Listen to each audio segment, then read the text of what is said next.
Video start करने से पहले मैं बता दूं कि इन सभी टॉपिक से रिलेटेड कुछ सवाल वीडियो के अंत में हैं, जिनको इनके समझने के बाद आपको सॉल्व करना है और कमेंट में बताना है कि इसके हल क्या होंगे। तो सबसे पहले हम समझते हैं आयत, वर्ग और त्रिभुज, इन सभी के परिमाप और क्षेत्रफल के बारे में समझेंगे। तो सबसे पहले समझते हैं कि परिमाप क्या है। परिमाप क्या है? तो परिमाप जो होता है वो किसी भी क्षेत्र के ये जो रेखाएं दिख रही है, इन रेखाओं की पूर्ण लंबाई यानी कि पूरी लंबाई को हम परिमाप बोलते हैं। अगर कोई इस प्रकार का खेत है यानी कि वर्गाकार यदि खेत है, उसके सभी भुजाओं को नाप लेंगे और सबको जोड़ देंगे, तो जो वैल्यू हमें प्राप्त होगा या फिर जो मान प्राप्त होगा उसको हम लोग बोलेंगे परिमाप। और ये क्षेत्र, जितना क्षेत्र घेर रहा है, जितने दूरी का क्षेत्र घेर रहा है, उसको हम लोग बोलते हैं क्षेत्रफल।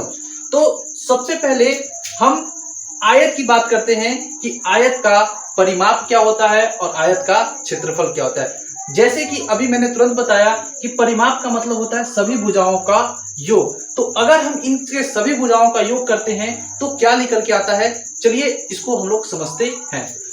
तो आयत के सभी भुजा यानी कि पहली भुजा ए और बी, दूसरी भुजा बी और सी, तीसरी भुजा सी और डी, और चौथी भुजा ए और डी। ठीक है। अब अगर हम पहली भुजा ए बी को छोटा वाला ए मान ले और बी सी को बी मान ले, तो होगा क्या कि ये अगर ए है तो ये भी क्या होगा, ए होगा, क्योंकि ये भुजा और ये भुजा दोनों का दोनों एक समान है। और ये भुजा और ये भुजा क्या हो गए, सेम होंगे, क्योंकि ये और ये दोनों के दोनों एक समान है।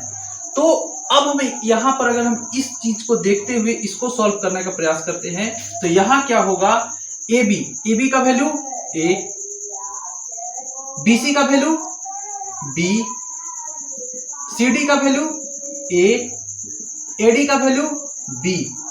इन सभी को यदि हम ऐड करते हैं तो 2a प्लस 2b, क्योंकि एक ए और एक ए मिलकर 2a हो जाएगा और एक b और एक b मिलके 2b हो जाएगा। अगर हम यहां से कॉमन लेते हैं, दोनों में जो चीज सेम मिलता है उसको बाहर निकाल लिया जाता है, तो यहां से हमको मिलेगा कॉमन 2, तो क्या बचेगा a प्लस b। यानी कि अगर हम इस आयत के परिमाप की बात करें, तो इसका एक फॉर्मूला बन जाता है जो कि है 2 कोस्टोपेन ए क्या है, इसकी लंबाई, यहां से यहां तक जो सबसे लंबा रहता है उसको बोलते हैं लंबाई, और जो छोटा रहता है उसको बोलते हैं चौड़ाई। तो ए क्या होगा यहां पर, लंबाई, और बी क्या हो जाएगी, इसकी चौड़ाई। तो अगर हम इस आयत के परिमाप की बात करें तो इसका परिमाप होगा 2 कोस्टोपेन लंबाई प्लस चौड़ाई, या इसको बोल सकते हैं 2 गुना लंबाई प्लस चौड़ाई। अब अगर उसी प्रकार से अगर हम इसका निकालने का प्रयास करें, क्या, परिमाप, इस चीज का तो परिमाप बहुत अच्छे तरीके से समझ में आ गया। तो अब हम इसका यदि परिमाप निकालने का बात करें तो ये हमको दिख रहा है ए बी भुजा, बी सी भुजा और सी डी भुजा और ए डी भुजा, इतनी सारी भुजाएं दिख रही है।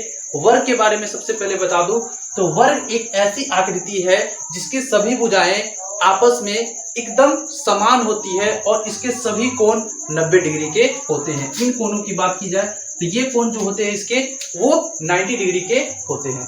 तो अगर हम इसके परिमाप की बात करें तो इसका परिमाप निकालने के लिए इसकी एक भुजा को ए मानेंगे तो बाकी सभी भुजाएं क्या हो जाएगी, ए।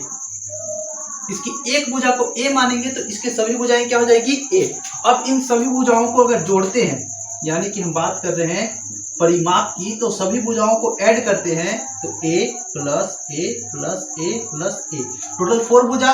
तो इसको बोलते हैं, कितना आ जाएगा, 4 गो a, यानी कि a क्या है, तो a है इसकी एक भुजा, a क्या है, एक भुजा। तो इसको करते हैं 4 इंटू भुजा। तो ये जो है 4 इंटू भुजा वो है वर्ग का परिमाप। अगर इसी प्रकार से हम इस त्रिभुज का परिमाप ज्ञात करने के लिए बोला जाए, तो इस त्रिभुज का परिमाप निकालने के लिए इसकी सभी भुजाएं अलग अलग होती है, इसलिए इसकी AB भुजा को A मानेंगे, इसकी BC भुजा को B मानेंगे और इसकी भुजा AC भुजा को C मानेंगे, और इसका परिमाप होगा A plus B plus C, और इसकी सभी भुजाएं अलग अलग होती है, AB को बोलते। अब हम बात करेंगे इस आयत के क्षेत्रफल के बारे में, वर्ग का क्षेत्रफल के बारे में और त्रिभुज के क्षेत्रफल के बारे में। तो सबसे पहले आयत का क्षेत्रफल निकालने के लिए हम क्या करते हैं, इसकी लंबाई और इसकी चौड़ाई, ये जो लंबा वाला भाग होता है इसको लंबाई बोलते हैं, और ये जो छोटा वाला भाग होता है उसको चौड़ाई बोलते हैं। तो लंबाई और चौड़ाई को गुना कर देते हैं, तो इस आयत के अंदर जो भी क्षेत्र अटेगा उसका क्षेत्रफल हमको मिल जाता है। इसके लिए लंबाई क्या है, a, और चौड़ाई क्या है, b। तो इसका क्षेत्रफल क्या होगा, लंबाई इंटू चौड़ाई। हम लंबाई को ऐसे प्रदर्शित कर सकते हैं और चौड़ाई को ऐसे। तो ये है आयत का क्षेत्रफल।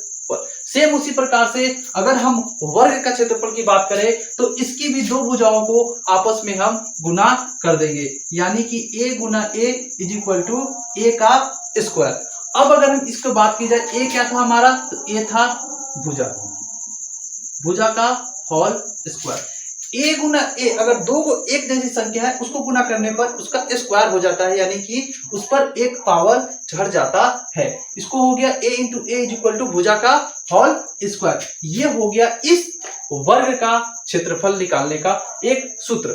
अब अगर हम इस त्रिभुज का क्षेत्रफल निकालने की बात करें, तो ये एक प्रकार का समकोण त्रिभुज है, और समकोण त्रिभुज का क्षेत्रफल होता है 1/2 इंटू नीचे वाले आधार इंटू इसकी ऊंचाई। इस फॉर्मूला से हम इस त्रिभुज के क्षेत्रफल को निकाल सकते हैं। अब इसके बाद हम आपको देने वाले हैं कुछ सवाल, ये हैं कुछ सवाल जिन्हें सॉल्व करके आना है। सबसे पहले मैं बता दूं, तो ये आयत और इधर आयत के लिए दिया हुआ सवाल है। यहाँ आयत का क्षेत्रफल और परिमाप निकालना है, जिसमें सभी के लिए है और जो कुछ तेज विद्यार्थी होती है उनके लिए भी है। सभी को ये सॉल्व करना है, और जिसको लगता है कि हम थोड़ा सा तेज हैं वो इसको भी सॉल्व करके इसके सवालों को कमेंट में जवाब देगा। सबसे पहले ये इसकी लंबाई दी हुई है और ये है चौड़ाई, इसका क्षेत्रफल और परिमाप निकालना है। तेज विद्यार्थी के लिए भी सेम सिचुएशन वही है, लंबाई दी हुई है और चौड़ाई दी हुई है, इसका क्षेत्रफल और इसकी परिमाप निकालना है। सेम सिचुएशन इसमें भी है, वर्ग है और वर्ग की भुजा दी हुई है। सभी के लिए ये वाला है और कुछ तेज विद्यार्थियों के लिए ये वाला है। तो इन सभी सवालों का जवाब हमें कमेंट में दे। तब तक के लिए जय हिंद।